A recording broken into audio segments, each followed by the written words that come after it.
रोज सवेरे आता है कहता राम राम होली।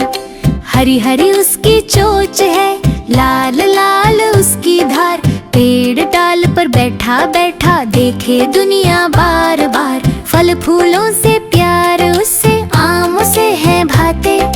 मीठी मीठी बातों से सबके मन को भाते।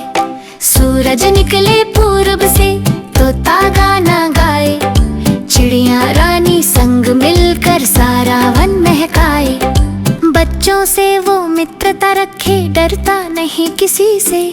नमस्ते नमस्ते कहता है मीठी मीठी हंसी से।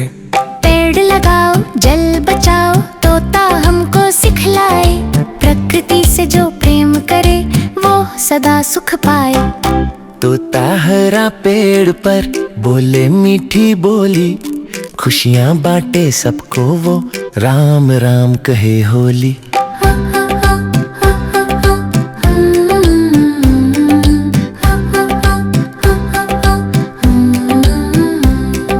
हाथी राजा कहाँ चले, सूंड हिलाकर कहाँ चले। जंगल से शहर आए हैं, बच्चों से मिलने आए हैं। धीरे धीरे कदम बढ़ाते धरती थर थर हिल जाती। लंबी सूंड से हाथ हिलाकर सबको प्यार जतलाते।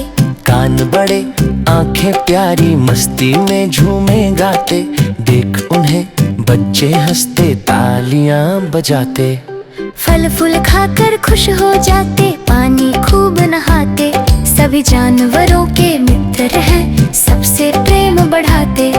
हाथी राजा सिखलाते हमको धीरज रखना हर हाल। मिलजुल कर रहना सीखो यही जीवन का कमाल। हाथी राजा कहाँ चले, सूंड हिला